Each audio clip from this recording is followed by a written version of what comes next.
I can't get enough. Got a space in my tackle box, just got to fill it up. Lure love, I can't ever stop. Don't got a basement, got an underground tackle shop. And here are the hosts of the Lure Love podcast. John, Crappy Hippie King, and Tim, Tackle Box Beat. Hey Lucy, great to see you. I wish I could say the same about you. Whoa, Lucy. Why the attitude? Tim recently drove from Ohio to Maine to do some fishing, and he took me along to be his GPS. Oh, well, so what's wrong with that? Obviously, you have not spent 27 hours in a car with Tim before. No, I guess I haven't. Was it that bad? Well, he sang classic hits for 20 hours, and he doesn't know most of the lyrics. Like what? Well, you know the song by Starship, We Built This City? Yeah? Tim sang, We built this city on sausage rolls, instead of rock and roll. Hey, I happen to like sausage rolls. And you know the Eurythmics song, Sweet Dreams? Yeah. The lyric is, Sweet dreams are made of these, but Tim sang Sweet dreams are made of cheese. In my defense, I often dream of cheese. That's normal, right? No, it is far from normal. And then there's the song Suspicious Minds by Elvis Presley. Oh man, I'm afraid to hear this one. Instead of, We're caught in a trap, Tim sang, We're caught in a trout. I just had lake trout on my mind. We were going to Maine to fish for lake trout with Clay Groves from the Fish Nerds podcast and Charlie McGee, who runs the Bucks, Bass, and Beyond Guide service. Plus, if a trout was big enough, you could get caught in it. If it was really big, well, okay, it's probably impossible. All right, let's flip this on its head. What was it like to drive with Lucy for 27 hours? Actually, it was amazing. I highly recommend taking Lucy with you on a trip. First, she was able to hack into the New York Thruway database, so I didn't have to pay any tolls. Easy peasy. Then Lucy called every Dunkin' Donuts along the way to see if their jelly crullers were fresh. Piece of cake. And finally, I discovered that Lucy is great at practical jokes. Oh, really? Like what? Did you happen to get a call from someone saying that they were stuck on your roof because they were parachuting and missed their target? Yeah, that was at 2 a.m, and I'm outside with a flashlight, my underwear, and the freezing cold. I'm looking around. There wasn't anybody up there. I was cracking up at that one. And John, did you get a call that said it was your free wake-up service courtesy of Bass Pro Shops? Yeah, that one came at 3 a.m., right as I finally got back to sleep. What, were you guys driving straight through the night or something? Sure were. And I asked Lucy to make the crank phone calls for safety reasons. What do you mean safety reasons? Well, I was tired and I didn't want to fall asleep at the wheel. Those prank calls really kept me alert. Safety first, as I always say. Well, I hope the drive to Maine was worth it. It was amazing. John, so I met Clay Groves and Charlie McGee at a boat ramp on Sebago Lake in Maine. And Clay's daughter Zoe was with us too. We were going fishing for lake trout, which is something I've never done before. In fact, I fished in Maine for more than 30 years, but I've never fished in fresh water, only salt. Well, you're way up on me on both counts there because I've hardly ever fished any salt water at all. And I've never had the pleasure of getting to Maine. I've got to get up there soon, Tim. It's driving me crazy. Well, after our discussion today, I'm going to give you some great tips on things to do in Maine, lures to fish with. So let me set the scene. We're on Clay's pontoon boat, which is a fantastic boat to fish from. And we're using lead core line to get the lure down to where the lake trout are, between 50 and 60 feet usually, with depths where we were fishing as much as 100 feet. Sebago is a deep lake with a maximum depth of 316 feet, and its deepest part is 49 feet below sea level. The lake was formed by a glacier 14,000 years ago. While there's a lot of bedrock on the bottom, there is also 160 feet of sediment in some places. The lake has landlocked salmon, which are also called Sebago salmon. That's right, Lucy. So tell me all the different lures you're fishing with. Well, actually, it was only one lure. Sebago Lake is full of alewife. According to the Maine Department of Marine Resources, landlocked alewives spend their entire lives in large lakes and are part of the year-round ecology of those lakes. Alewives have slender bodies and normally grow to 10 to 11 inches in length and weigh about half a pound. Repeat spawners can be as large as 14 inches and weigh a pound or more. Alewives are grayish-green on their back and silvery on their sides and belly. They've got a single black spot just behind their eye, and their tails are forked. The lake trout feed on small alewives that are 3 or 4 inches long, and Charlie McGee uses just one lure to catch them.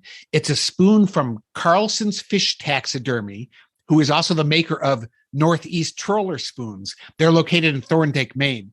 They sell their spoons at a ton of tackle shops in New England and especially Maine, including the Kittery Trading Post, which we'll talk about later.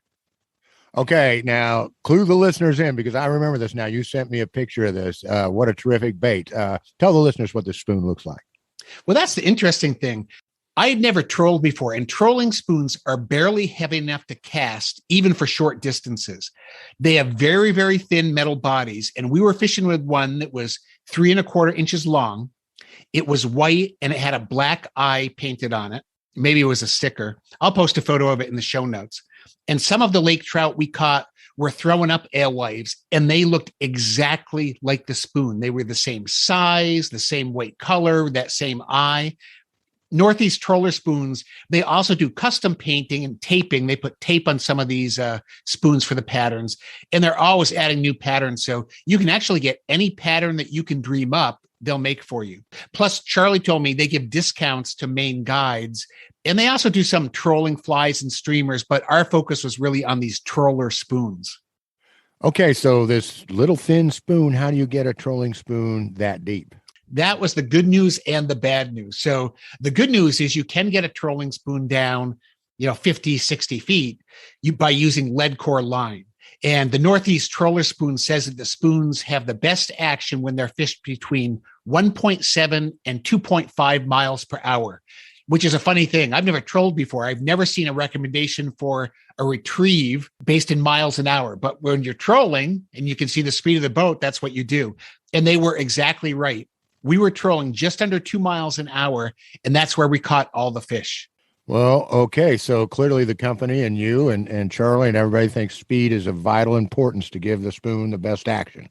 Yeah, and I kind of have a theory about that. So we were marking these bait balls of alewife that were the most massive things I've ever seen. They went from about 20 feet down to 80 feet, and they're like 50 yards long. There must be millions of fish in these bait balls. So I kept wondering, how does a lake trout pick out our spoon that's 3 inches long in a big ball of bait like that? So, but my theory is that speed is the key to this.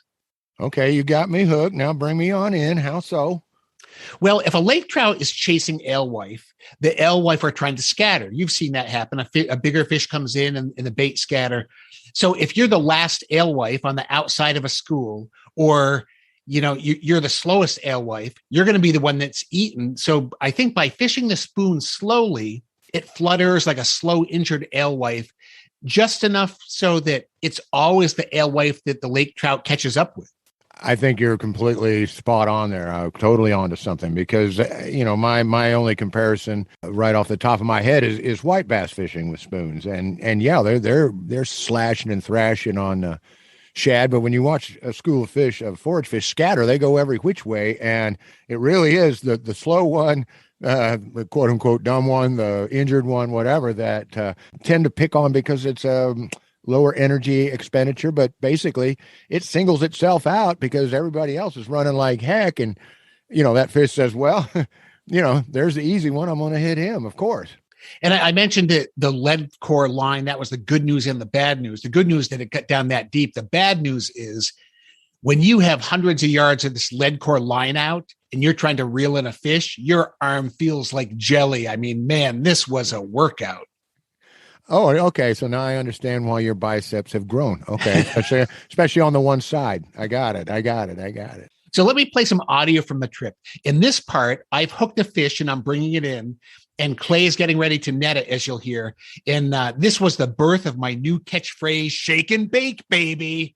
All right. There is a fish on the line. Tim is reeling it in. I can feel him. So we don't see the fish yet. There's a lot of line out, and it's heavy lines, so it might be a while. Cool. All right, so right now there's an underwater hill on the screen. He's shaking. 20 feet of water. They're going to give you these head shakes, trying to pull the hook wicked hard with all their weight. You Right, he's shaking. Baby, shake and bake.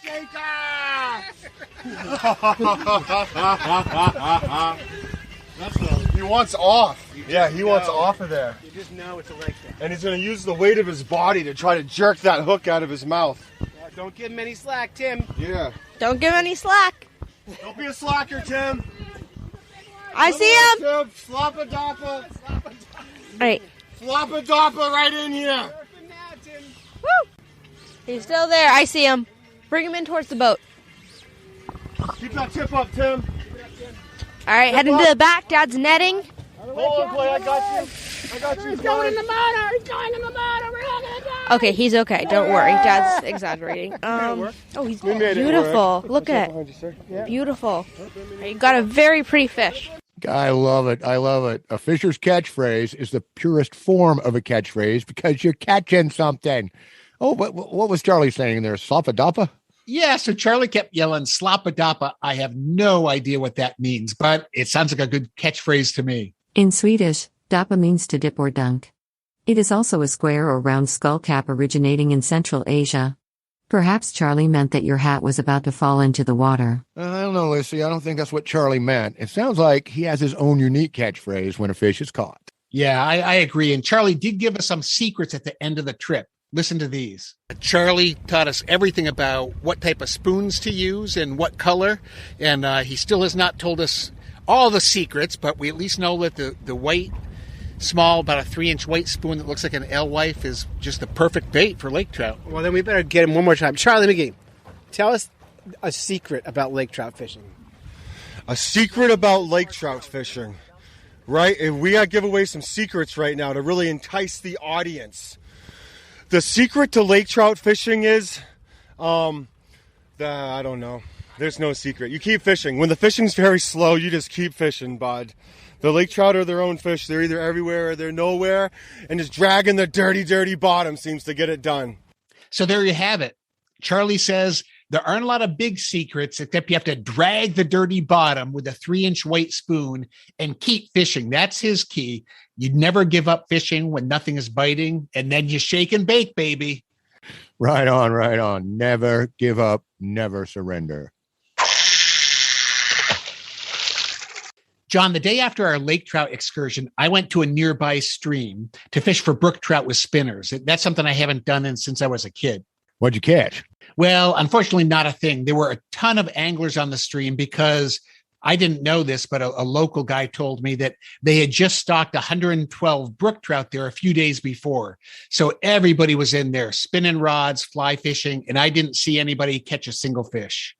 One of those deals where you got to bring in your own rock to stand on, I understand there. So, but there's all going for the truck trout, the tank scrubbers. They'll raise them in a hatchery and put them in a truck and dump them in a river or a pond. Yeah, I understand. Yeah, the tank scrubbers. Yeah, I'm not a huge fan of catching hatchery fish, although I do have 2 great lures for catching truck trout. What are they? Well, you know the saying, match the hatch. Oh, yeah. And what's the hatch for trout being raised at a fish hatchery? Food pellets, I guess. Hatchery fish are fed high-protein pellets that allow them to grow very quickly. With some pellets, fish grow by 50% of the food weight. So if you feed fish 10 pounds of pellets, they'll gain 5 pounds in weight. So you're matching the food pellet hatch. Exactly. There's a company called Stubby Steve's that sells what looks like food pellets for trout. They're kind of soft, porous plastic pellets, and they're impregnated with the actual food pellet mixture. So they stay on your hook for a long time, and the scent in that mixture that's impregnated stays in there for a long, long time. I'll add their website to the show notes. Trout that are fresh from the hatchery go crazy for these because they're what the fish are used to eating. In fact, it may be the only thing that these fish have ever seen to eat. Yeah, that's the thing. They're not real familiar a lot of times with wild prey. That first week, month, year, whatever out of the hatchery, those poor trout, they have a hard time figuring it out. And especially when they're first put in. For our listeners who have not seen this before, when they put trout into a river, there are different regulations for how far away you have to be, but the trout stay in the general area. And I've seen people fishing, 20 yards away who immediately start to catch these things. So they go from the hatchery to the truck, and they're in the lake for 8 minutes, and then they're in the creel right after that. So it's kind of a crazy thing. That's one of the reasons I'm not a big fan of it. Sometimes it's just too easy. When you put it that way, especially, it borders on crazy. Okay, so what's the other lure? Well, it's similar to that. I found that you can make a food pellet fly out of a small piece of brown foam. You just cut a small piece of foam about the size of the pellet. You slice along the edge of it so that you can put the hook shank in there. You put a dab of super glue on it, and you're done. Okay, so how do you fish it? Well, that's the best part, because I am not a good fly fisherman.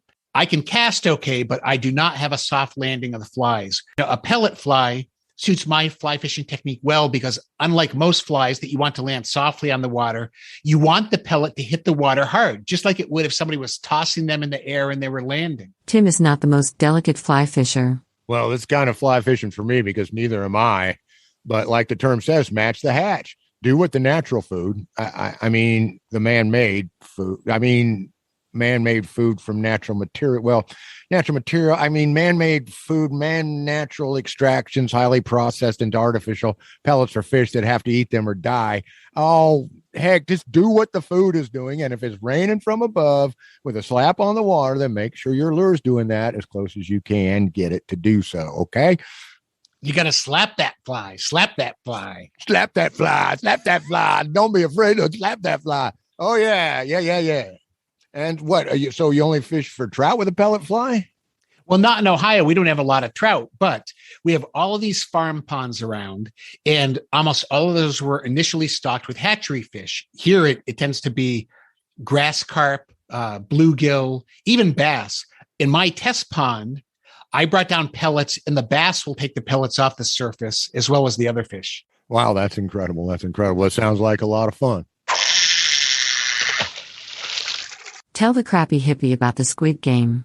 You mean the TV series on Netflix? No, silly, the game of catching squid. Oh, okay. Well, that makes more sense. I was visiting Nubble Lighthouse in Maine, which is just a spectacular spot. And the lighthouse is on a huge rock just offshore.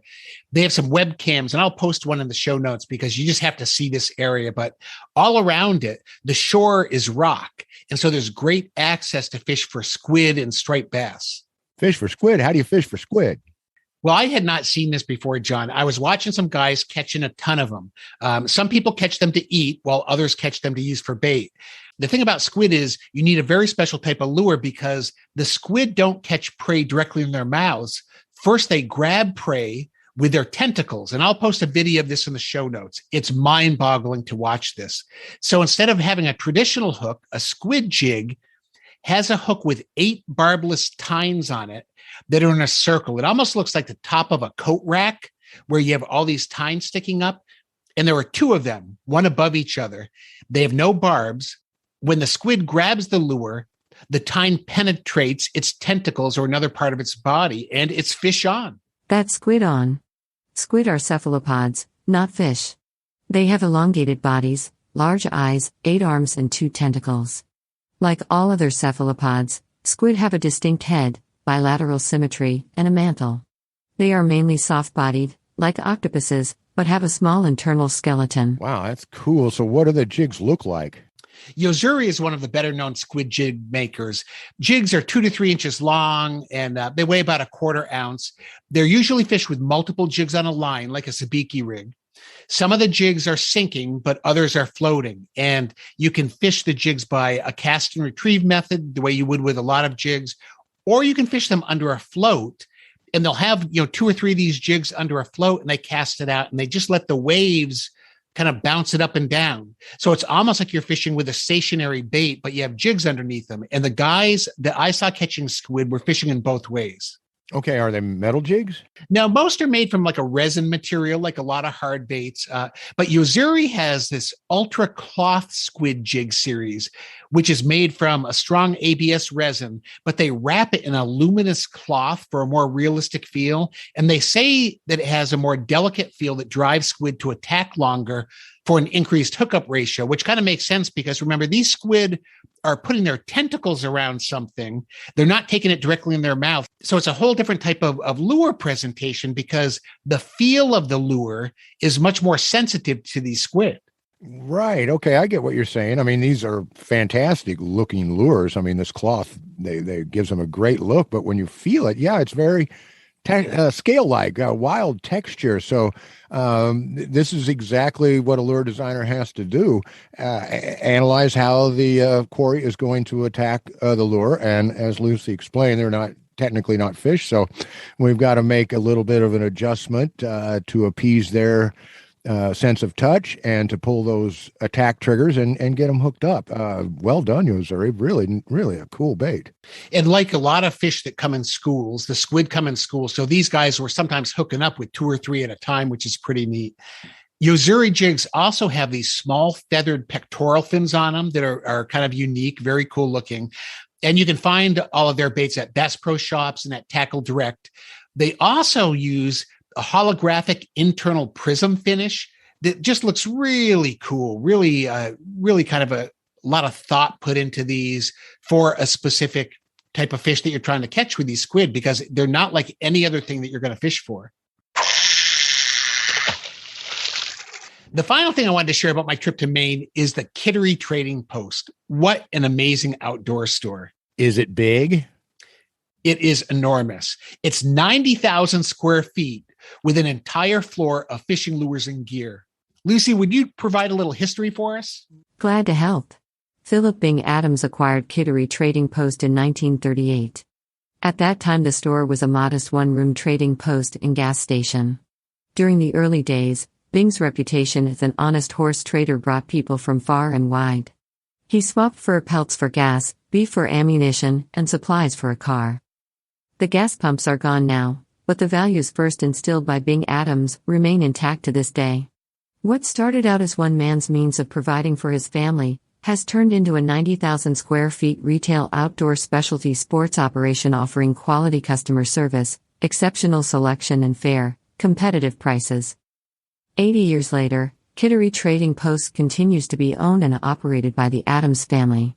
I'm going to drop a link to a video from the First State Fishing YouTube channel in the show notes. The guy visited the Kittery Trading Post at about the same time that I did. He calls it a fisherman's dream and the world's biggest fishing store, and I cannot disagree with him. Here's what makes it so special. The state of Maine has a really wide range of fishing opportunities. Lucy, tell us what types of fish you can catch in Maine. There certainly is a wide range because of its geography and climate.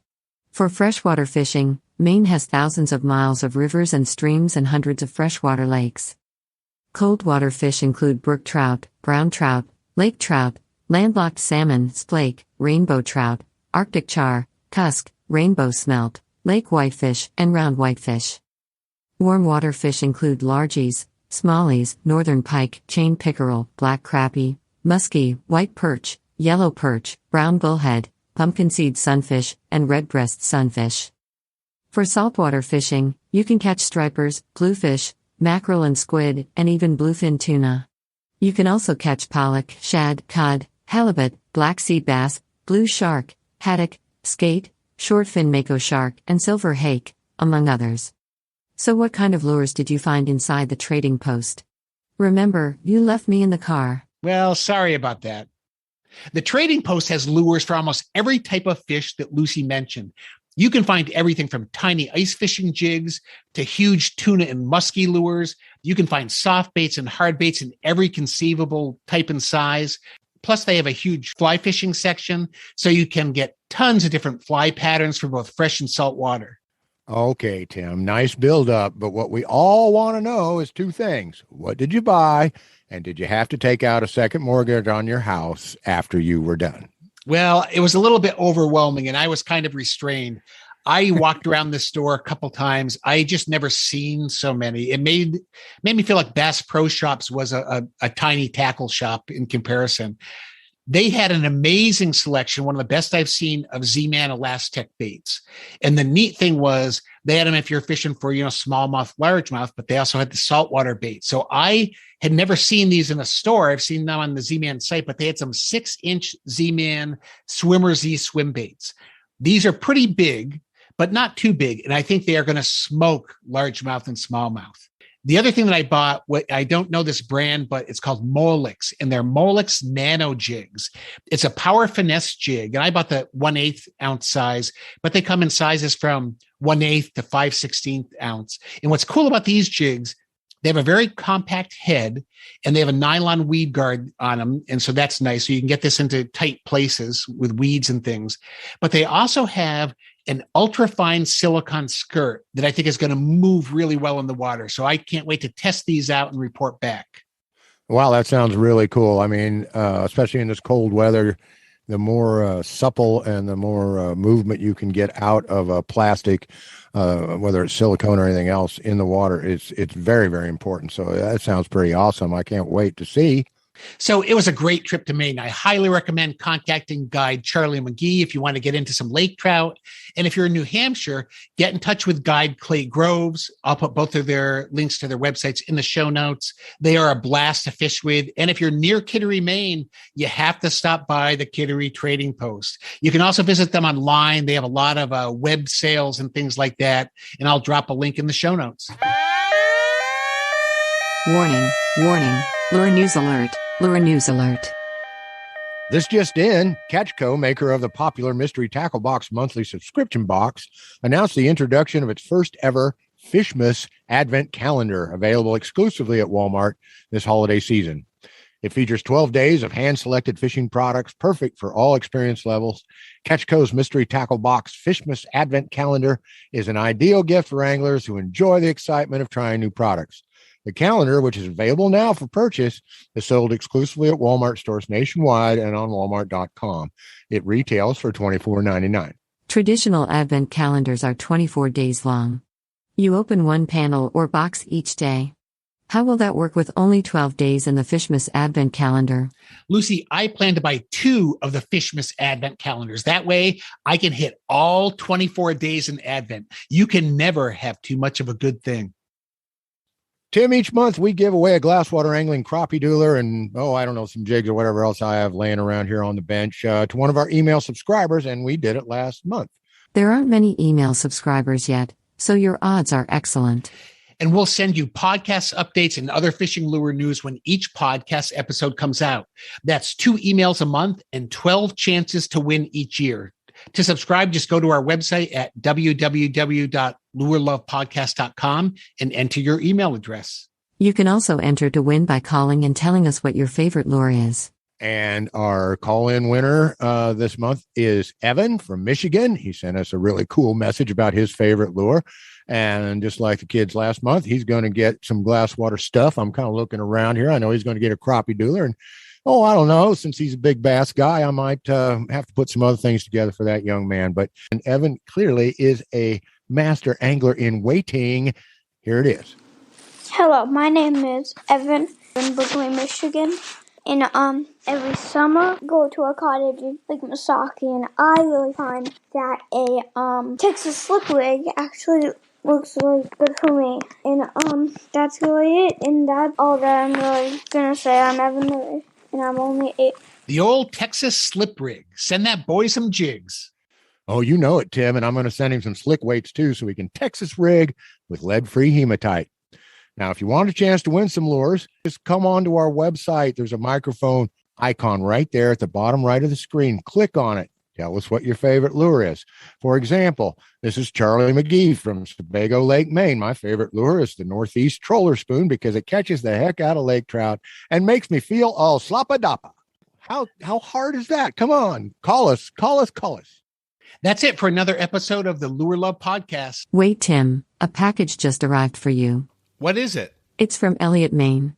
From the Al's Goldfish Lure Company. Al's Goldfish? I've been expecting that package. They sent us a whole bunch of really cool lures that the Crappy Hippie and I are going to test out in our test ponds, and we're going to do an interview with them. They're just an amazing company. All of their lures are made in the United States and are solid marine brass, plated by a jewelry plater, and hand-painted. All of the gold lures are plated in 22-karat gold, which makes them super shiny. And they got their start near where you grew up in western Massachusetts. I know. They started at Stewart's Sports Shop in Indian Orchard, Massachusetts in 1952. I went there once when I was a kid. And they just inked a deal to sell their lures at Walmart, too. I can't wait to talk to them. Calm down, Tim. You'll need to wait a little while, and so will our listeners. But it will be worth the wait. Okay, this is really it for another episode of the Lure Love Podcast. Thanks for listening and for living the Lure Love motto. Why buy one lure when you can buy 103?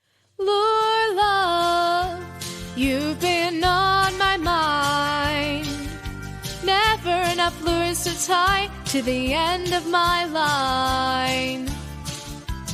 Lure Love, can't I make you see?